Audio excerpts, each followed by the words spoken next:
Olá, tudo bem? Antes de iniciarmos, não se esquece, se inscreve no canal e ativa o sininho e deixa seu like. Vamos lá? É tomado de uma fome que nada em esfera terrena pode saciar, nada, nem ouro, nem prata, nem riqueza, nem qualquer tipo, espécie de prazer pode preencher uma alma quando ela está faminta por Deus. É algo incontrolável, inexplicável, transcendente, sobrenatural, que só o regenerado, só o nascido de novo possui. E esta fome, meu irmão, Deus quer colocar e ser marca da igreja atual. Como o próprio Jesus, quando se encarnou na figura de um homem, e passando por Samaria no bar com os discípulos, já era alta tarde, disse: come, mestre, come, até agora não comestes. E ele responde: uma comida tenho para comer que vocês não podem me dar. Minha comida é fazer a obra minha comida é fazer a vontade daquele que me enviou. Existe um sentido, meu irmão, que o crente verdadeiro é marcado pelo seu anelo, pelo seu anseio. Isso está na bem-aventurança, bem-aventurados que têm fome. Os homens em geral são marcados por fome. Há pulsões, todo homem tem desejo, todo homem tem pulsões, tem inclinações, todo homem tem dentro dele um desejo de se saciar, todo homem tem anelos, anseios, obstinações, ambições. Entretanto, o crente é marcado também, só que diferente do mundo, ele tem fome de justiça, fome por Deus, o anelo, o anseio, as aspirações dele são por coisas espirituais.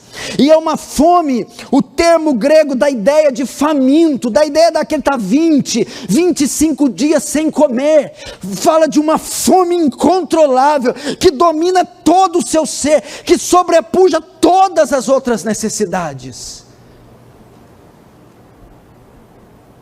Você vê Filipe, um dos apóstolos, quando chega a Jesus, faz uma pergunta equivocada, mas é uma das perguntas mais estupendas da Bíblia. Aliás, é uma afirmação. Ele chega a Jesus e diz assim: Jesus, mostra-nos o Pai, que isso nos basta. Jesus: Filipe, há tanto tempo estou com você, quem vê a mim vê o Pai. Ele errou. O erro dele foi na identificação que o Pai estava na pessoa do Filho. Mas peraí, vamos analisar ele. Ele fala algo: faz isso, que isso nos basta, e isso é suficiente, isso é tudo. O que é tudo, Filipe? O Pai, mostra o Pai. Se você mostrar o Pai, nos conduzir ao Pai, nos revelar o Pai, nós não teremos necessidade de mais nada. Mostra-nos o Pai, e isso é absolutamente, absurdamente suficiente. Meu Deus, que isso! Que Deus nos faça ser tomado de tal fome, de tal anseio. Eu não estou pedindo a libertação do jugo romano, a libertação dos impostos, um cargo no sinédrio judaico, o livramento de alguma doença. Senhor, mostra-nos o Pai. Quem de nós orou isso a última vez? Qual a última vez? Qual mês? Qual foi o ano? Será que todos esses anos de cristão você já chegou diante de Deus e reservou um momento no seu quarto ou qualquer outro lugar para meia hora, 1 hora, 2, 3, dizer: Senhor, hoje eu abro mão das necessidades maritais, dos meus filhos, dos pecados. Hoje eu não quero ir diante do Senhor tratar de coisa alguma, a não ser pedir: mostra-me o Pai. Mostra-me Deus, me dá Deus, eu quero Deus, eu preciso de Deus, eu quero Deus. Um pastor pentecostal evangelizando na Cortina de Ferro, encontrou uma cristã lá, uma senhora, que estava sob o regime comunista. não sei se era romena ou se era russa, até que o regime comunista começa a cair. Ele chega a evangelizar e eles levam lá algumas centenas de Bíblias. E essa mulher era cristã quando foi presa, teve os seus bens cassados e o seu direito de professar fé quebrado. 40 anos depois, chega esse homem evangelizando, e a hora que vai dar uma Bíblia, e dá a Bíblia para ela, ela começa a abraçar a Bíblia, começa a beijar, e diz: é minha, é minha, é minha, é minha. Moço, não me dê dinheiro, não me dê riqueza, me dá Deus, eu quero Deus, me dá Deus, por favor, eu quero Deus, me dá Deus, quero Deus.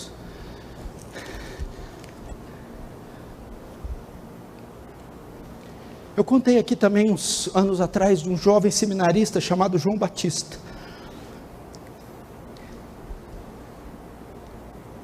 Ele era o melhor aluno do seminário. As notas deles eram as melhores.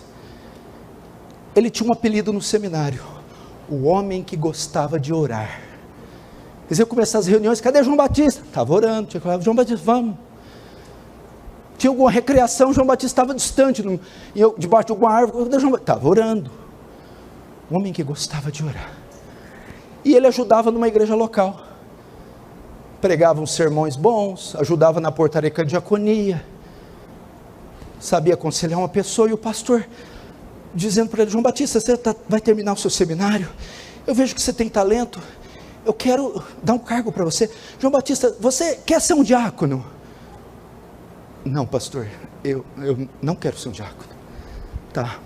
João Batista, então, talvez você tenha talento para pastorear. Depois do seminário, vamos separar você para o episcopado, para o pastorado. Você quer ser pastor? Não, pastor, eu não quero ser pastor. João Batista, então seja um pregador oficial da igreja. Regularmente eu te boto para pregar. Você, quando tem oportunidade, fala bem. Você quer ser um pregador? Não, pastor, eu não quero ser um pregador. João Batista, o pastor ficou: João Batista, o que você quer então, João Batista?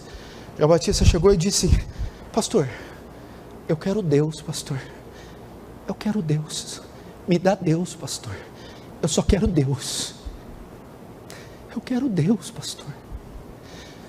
Irmãos, esse é o grande foco de um avivamento. Quando todos nós, ou grande parte da nossa congregação, for tomada por tal sentimento, é um indício que o avivamento está perto. Eu quero Deus, eu quero Deus. Não é a cura física da minha enfermidade, é Deus. Não é a porta nova de emprego, é Deus. Não é passar no vestibular, é Deus. Eu quero Deus, ainda que eu sei que essas coisas são necessárias, mas eu quero Deus, Deus, Deus. Davi fugindo de Saul num deserto, escravo, Salmo 63, 13 anos, Saul procurando Davi para matá-lo, e numa perseguição ferrenha, num deserto, Davi escreve assim: ó Deus, Tu és meu Deus. De madrugada te buscarei, minha alma te deseja muito, como terra árida, seca, que não tem água. Ele estava correndo risco de vida, ele estava fugindo para escapar com a vida, e num deserto, ele escreve isso. Como que pode? Sabe o que Davi estava dizendo? Ele estava longe do santuário, longe do ambiente de adoração, e por causa da perseguição, ele não podia estar lá. E Davi escreve isso porque ele diz o quê? Olha o que esse salmo quer dizer. Quando ele diz: ó Deus, Tu és meu Deus, minha alma te deseja, como aquele solo rachado no Nordeste, que não chove há meses e anos, que aspira e anela por água. Eu te desejo. Mas por que você está escrevendo isso no contexto da perseguição? Porque Davi dizia: eu te desejo mais que o meu próprio livramento, mais que a minha própria vida. Eu te desejo mais do que a minha própria vida. Eu te desejo, eu preferia morrer pelas mãos de Saul a não te encontrar. porque não tem cabimento escrever um salmo desse num contexto daquele. Eu te desejo mais que a minha própria vida, mais que a minha própria vida.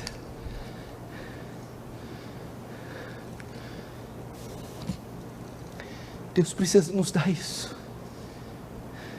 Não há sentido congregar, não há sentido ler Bíblia, não há sentido ser crente, trabalhar, se não formos tomados com tal sentimento. Sermos crentes de segunda categoria, pedras de tropeços para o reino.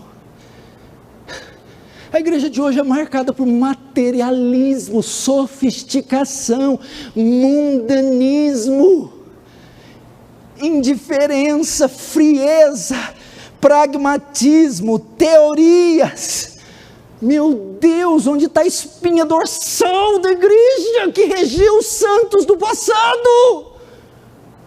Aviva, Senhor, a tua obra, faz ela conhecida no meio dos anos. Na tua ira, lembra-te da misericórdia. Aviva a tua obra, aviva minha alma, aviva a tua igreja, aviva minha vida de oração, aviva, Senhor. Quantos testemunhos você já não ouviu, eu não ouvi, quantos testemunhos você já não leu, quanta coisa, mas isso está no passado. O bastão de Elias, o bastão de Davi, o bastão de João Batista, de Jeremias, o bastão de Edwards foi passado para você. Esses homens se foram. Moisés, meu servo, é morto, agora você, Josué, atravessa esse Jordão, é a sua vez, Josué. Assim como fui com eles, serei contigo, não temas, nem te espante, nem te pasmes. O que nós estamos fazendo? O que nós estamos fazendo, irmãos? Que cristianismo é esse? Que igreja é essa que não reflete, não influencia nada a sociedade? Que crente é esse que não muda o ambiente de escola? A repartição do trabalho, nós temos contatos com dezenas, centenas, milhares de ímpios, de incrédulos, de pagãos, e não alteramos nada o curso da vida deles. Cada crente tinha que ser uma tocha, uma bomba. Vós sois sal da terra, luz do mundo, para que brilhei como astros no meio de uma geração corrupta e perversa. Como é que pode isso? O mesmo Espírito que ressuscitou Jesus dos mortos habita em você. Isso não é pouca coisa. Encontro esses poderes mundiais, esses chefes de Estado, esses líderes militares, fazem grandiosas obras para o mal, estão possessos, influenciados pelos poderes das trevas, pelos espíritos do inferno. Eu e você, meu irmão, somos os cheios do Espírito de Deus, e o Espírito de Deus sobrepuja em muito o poder desses espíritos. Quando João vê a figura das duas testemunhas profetizando, em Apocalipse capítulo 11 diz que fogo sai da boca e fazem sinais parecidos com o de Moisés e Elias.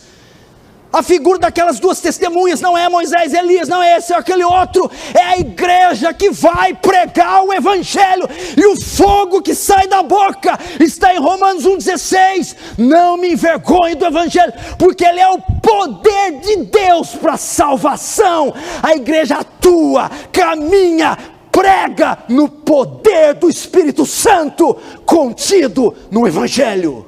Essas duas testemunhas é a igreja que solta o primeiro, aberto o primeiro selo, solta o primeiro cavalo. É o avanço do reino, é a pregação do evangelho, é a igreja de Cristo indo além das fronteiras e proclamando a salvação que há em Cristo, e ninguém pode detê-la, porque ele é vitorioso e vem para vencer. Não é entidade, estadista, uma lei que pode segurar a igreja do Deus vivo. Estava falando com o Ângelo quando ele me levou até minha casa. Eu esqueci o esboço. Eu já sabia que ia pregar e disse para ele: já fizemos reuniões Reunião com jovens aqui, com 120 jovens, passando o domingo todo em oração e jejum. Já fomos orar aqui, num bosque do lado, com 260 irmãos, 260 pessoas em uma vigília. E eu disse que a pandemia acabou com isso. Cadê isso? Cadê os homens com os olhos fundos e o rosto magro de jejuar? Cadê as mulheres com olheiras porque oraram a noite inteira pela conversão dos filhos? Cadê aqueles santos que iam em presídios, asilos, hospitais e punham as mãos dos enfermos e ordenavam que os espíritos imundos saíssem? E eles saíram.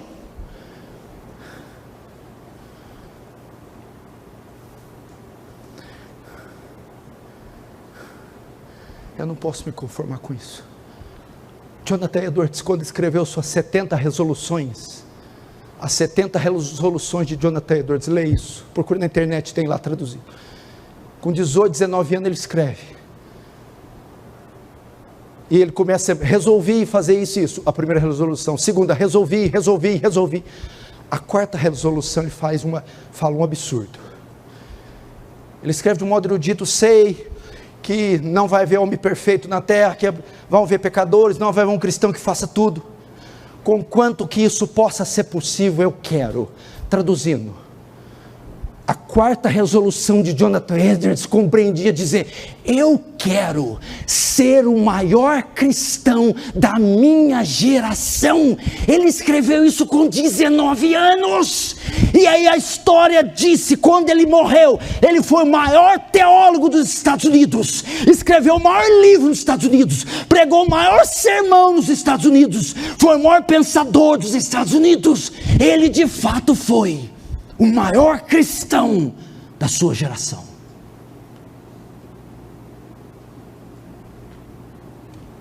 Estou escandalizando? Eu paro e pego o Salmo 23. Nós levantamos as mãos e eu oro pela cura. Quer? Eu faço. Quer que eu ore para casamento, para Deus abrir a portinha do empreguinho? Eu faço. Está escandalizando? Quer que a gente ore para o seu trabalho, para você vender um pouquinho mais? A gente ora. Mas hoje eu não vim tratar dessas migalhas. Será que tem alguém aqui hoje que é ousado o suficiente para fazer tal oração? Para escrever tal resolução? Resolvi ser o maior cristão da minha geração. Ele não escreveu isso depois que ele já era um homem conceituado. Ele escreveu isso com 19 anos. Eu sei que essa mensagem não é para todo mundo. Eu sei, claro que eu sei. Eu sei que na grande maioria não vai produzir um grande efeito. Eu sei.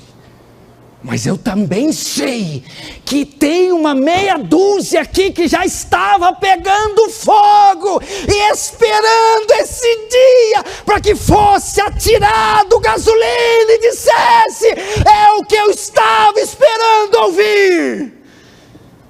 Então, para você, abrace essa oportunidade. Abrace. Abrace.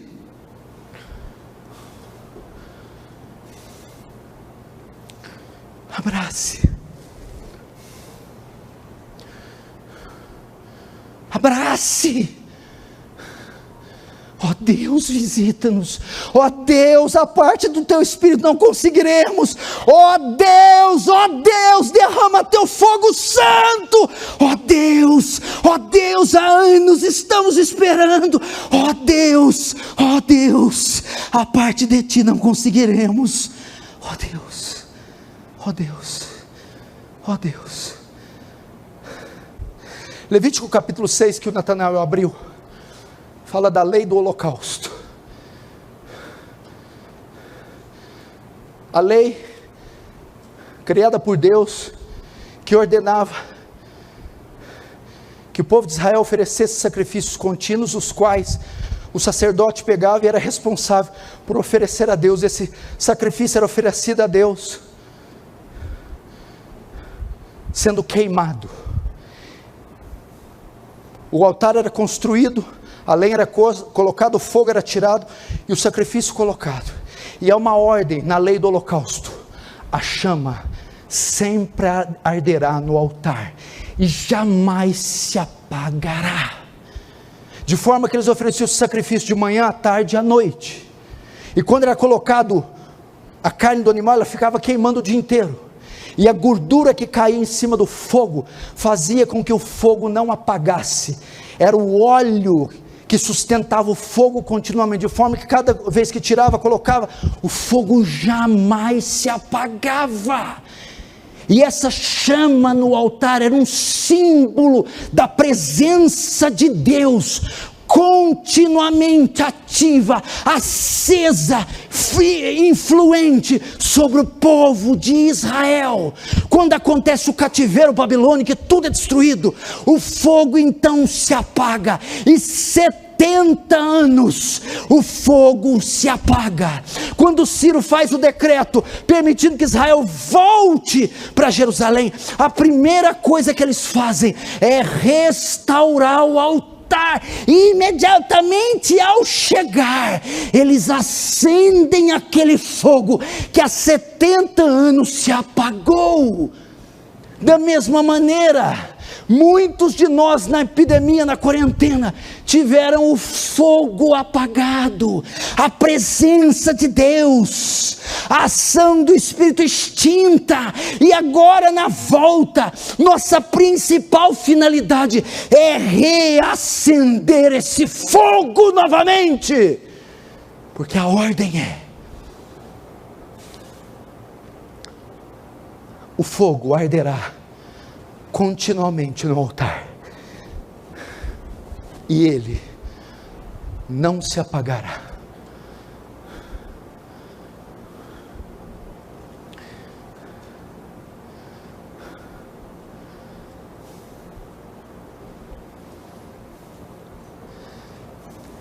O avivamento começa assim.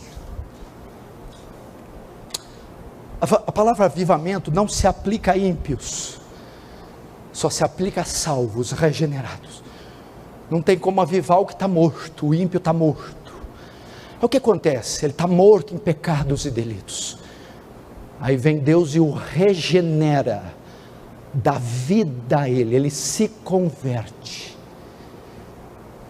E a Bíblia diz que antes da sua conversão, ele está cheio de si, cheio do mundo. O texto diz: o infiel de coração dos seus próprios caminhos se farta, do seu próprio eu se enche. Ele é cheio do ego, cheio de pecados, cheio do mundo dentro de si. Quando ele converte, há um esvaziar do ego, um esvaziar das paixões carnais, um esvaziar dos ídolos, e há um enchimento de Cristo nele. Então ele passa a ser o novo convertido, e ele é marcado pelo primeiro amor. É uma vida vigorosa, virtuosa, suntuosa. Ele ama o lugar secreto de oração, e ali passa horas. Ele se debruça na Bíblia, e é o seu livro de cabeceira, e ali se passa horas. Ele tem um desejo incontrolável para testemunhar da sua fé com os incrédulos, e ele testemunha em tempo e fora de tempo. Ele tem um desprezo e um desapego pela parafernália do mundo absurda, e ele considera um insulto dividir Cristo com o mundo. Ele está avivado, ele está simplesmente incontrolável, ele está ardendo, ele está em chamas. Mas o que acontece? Existe um tempo que isso começa a passar, ele começa a abrir algumas brechas, e esse fogo vai apagar.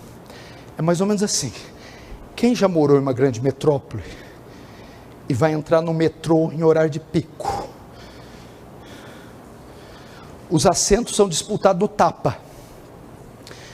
Eu estou falando daqueles assentos que são completos, igual banco de igreja de madeira, assentões, sem divisões.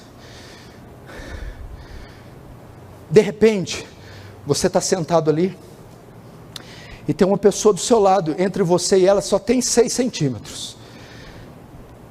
Aí entra, em uma das estações, uma mulher gordinha, bem cheinha, grandona mesmo. E ela olha e vê entre você e o cara do lado 6 centímetros. E você já percebe, meu Deus, essa mulher vai sentar. Então ela vai lá, espreme daqui, espreme de lá. E naquele buraquinho, ela consegue sentar. E está todo mundo pegando e o negócio lotado. É assim que acontece conosco. Você está nessa fogo, nessa virtude. Mas é só você deixar uma brechinha desse tamanhozinho. O pecado encontra ocasião. E ele preenche aquele lugar. E ele toma controle. E ele se assenta. O mundanismo, materialismo, a sensualidade, o pecado. Então aquele ego que tinha saído com a conversão começa a retornar. E o homem começa a ficar cheio de si, cheio de mundanismo, materialismo, e começa a se esfriar. E ele coloca Jesus Cristo em segundo plano. É por isso que muitos se esfriam. Não vigiaram aquele espacinho que foi suficiente para uma mulher cheinha entrar e se estabelecer. Então acontece o quê? A apostasia, o esfriamento, a indiferença. O fogo se arrefece, se esfria. Passamos a ser uma igreja religiosa. Aí o que tem que acontecer? Temos que rogar a Deus novamente, para que o Espírito Santo nos conceda uma nova visitação, e aquele ego novamente saia, e aquele mundanismo saia, e aquela frigidez saia, aquela indiferença saia, e Cristo novamente entre, tome o centro, tome o controle, e domine cada faculdade nossa, de forma que seremos novamente avivados. Eu oro para Deus, se for para eu viver assim,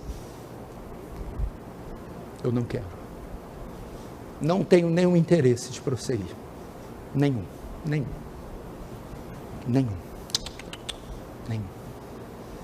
Se for para ser um crente de segunda categoria, não quero, não aceito, não admito, não quero,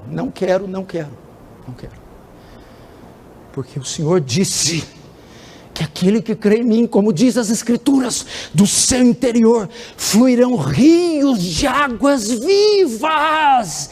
Eu vim para que tenham vida e a tenham em abundância.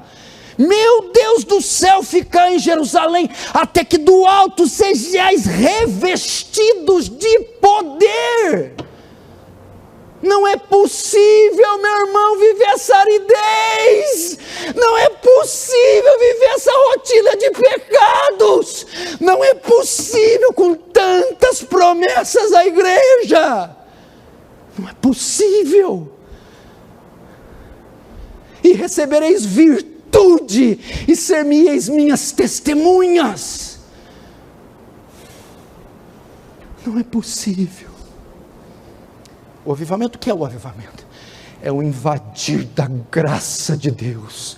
Meu Deus do céu, é aquela marolinha, é aquela ondazinha, bimestral, semestral, que vem diariamente sobre o cais do porto, de repente virar uma onda de 30 pés, é aquela inundação da graça, que a igreja recebe, aquela invasão do Espírito, que o coração recebe, aquele dilatar da fé, que o crente experimenta, aquela visitação singular da parte de Deus.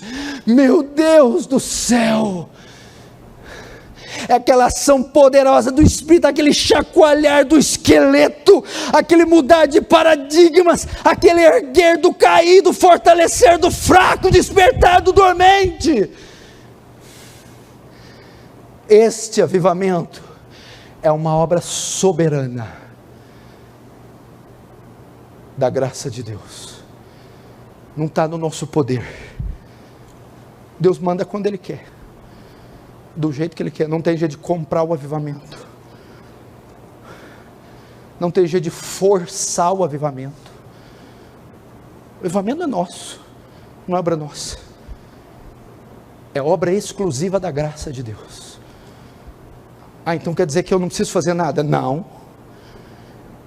O avivamento é um derramar do Espírito, é uma obra da graça de Deus e é uma obra da soberania de Deus. Entretanto, para que o avivamento ocorra, eu tenho que criar um ambiente que possibilita o derramar, o acontecer dele. Isso é tipificado na figura de Elias. Quem derramou fogo do céu foi Deus. O fogo é de Deus. Quem derrama é Deus, na porção que Deus deseja. É 100% de Deus o fogo. Entretanto, não havia um ambiente propício para esse fogo descer, de modo que quem preparou o ambiente foi Elias. Eu imagino os vulcões do céu transbordando desse fogo. Eu imagino os diques, as barragens do céu, transbordando desse fogo, só esperando aqui embaixo entre nós, um ambiente, um coração, uma disposição necessária, para que então rompam-se as barreiras, e Ele derrame.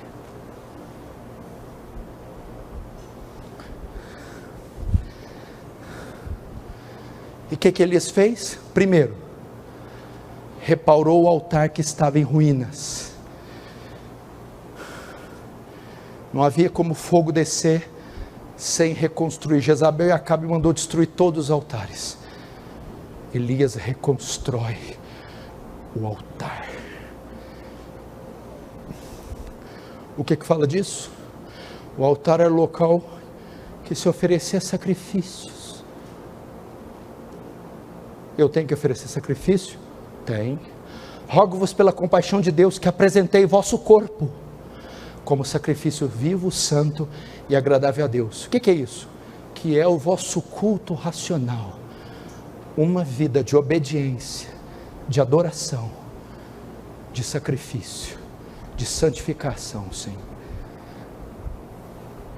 Para restaurar o altar, Elias usou 12 pedras. O que era 12? Símbolo das 12 tribos de Israel. Com Jeroboão primeiro, as tribos se dividiram, reino do sul, reino do norte. Deus diz, o fogo só é derramado quando há unidade. Enquanto houver picuinha entre os irmãos, barreira, fofoca, escândalos, não vai haver avivamento. Terceiro, Elias faz uma vala ao redor do sacrifício. Cerca o sacrifício com uma vala. De dentro o sacrifício, de fora Baal e os seus profetas. Separação.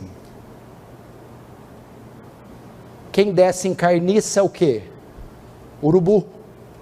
Aves de rapina. Aves de rapina é um tipo do quê? Demônio. Satanás. O Espírito Santo, uma forma de pomba, desce sobre quem?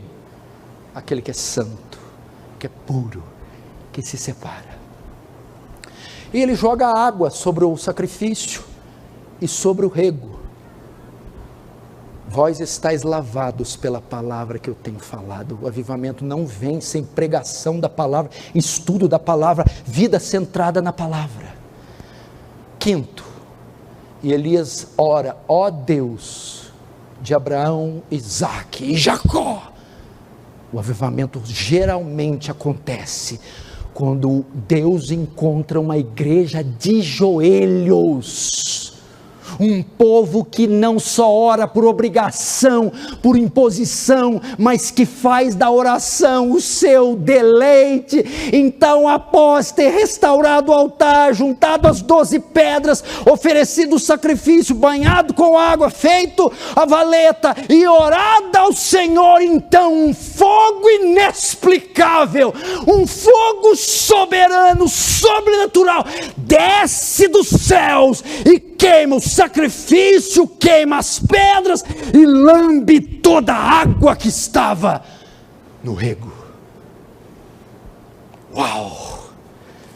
E ele vai dizer para Acabe: sobe, aparelha teu carro, porque há sinal de abundantes chuvas. E uma chuva varre aquele local, pondo um fim no reinado de Acabe e Jezabel. E nós tivemos o avivamento.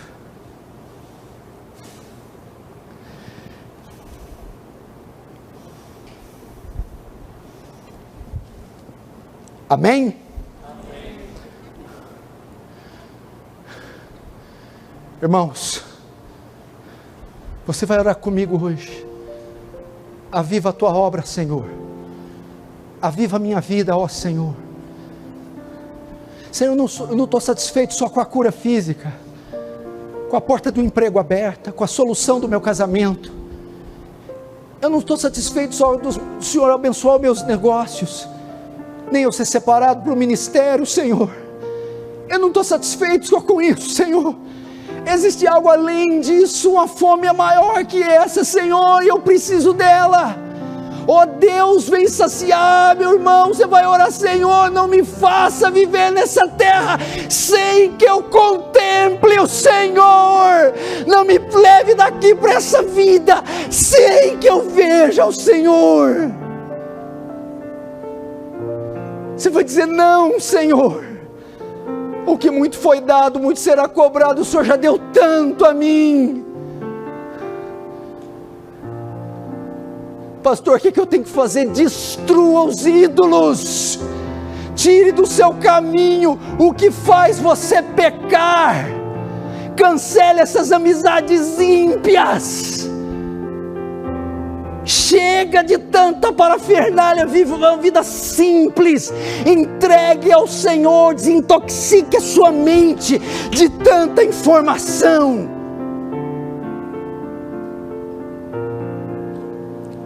Busque ao Senhor. Clama a mim e eu responder-te-ei, anunciar-te-ei coisas grandes e ocultas que não sabes. Chegai-vos a Deus e Ele se chegará a vós. Buscar-me-eis e me encontrareis quando me buscardes de todo o vosso coração, e serei achado de vós, diz o Senhor. Não se glorie o sábio na sua sabedoria, nem o forte na sua força. Não se glorie o rico nas suas riquezas, mas aquele que se glorie, glorie-se nisso, em me conhecer. Conheçamos e prossigamos em conhecer ao Senhor.